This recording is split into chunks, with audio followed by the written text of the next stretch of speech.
As a TikTok affiliate, ang dami nating naririnig online ng mga affiliate tips and mga kung ano nga bang dapat nating gawin bilang beginner. Pero kung ganun lang sana kadali, alam na natin sana yung sagot eh. Alam na natin dapat kung ano yung gagawin natin para mas maging successful tayo dito sa TikTok. Pero kung ganun lang sana kadali ang lahat ng bagay, sana no lahat tayo successful na ngayon. And yan yung recently na na-realize ko na ang pagbabago, hindi lang pala talaga siya nagsisimula sa motivation, sa mga nag-flex na mga GMB. Kasi nagsisimula talaga siya sa intention. Sinusundan natin ng desisyon kung gusto ba talaga natin ng pagbabago. And ang susunod naman ay action. Ang problema, madaling magplano. Sobrang daling magplano, pero ang hirap mag-execute. Bakit? Hindi dahil tamad tayo, hindi dahil hindi tayo matalino. Madalas, ang nauuna talaga sa atin ay takot.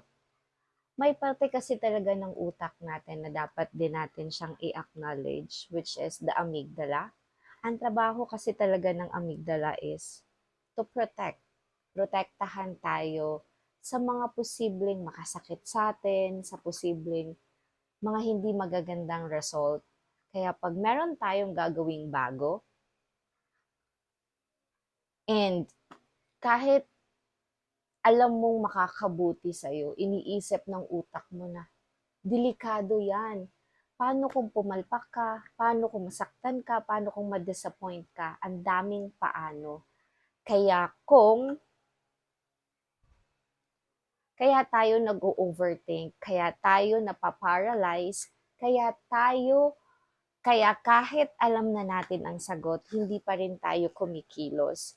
Yung mga taong hinahangaan natin, hindi sila yung sobrang perfect, talino sa iniisip natin. Mas sanay lang talaga silang umaksyon kahit may nararamdaman silang takot. Ang kaibahan lang natin sa kanila, sila gumagalaw kahit hindi pa ready. Tayo naghihintay muna na mawala yung takot bago gumalaw. Mawala ang takot and madalas hindi naman talaga siya nawawala. Siguro ang tanong hindi, bakit hindi ako makagawa? Bakit hindi ko kayang gawin yung ginagawa nila? Kundi, handa ba akong gumawa? Handa ba akong mag-take ng action kahit natatakot ako? Kasi minsan, action ang dapat mauna bago ang confident, hindi baliktad. Yun lang. Thank you!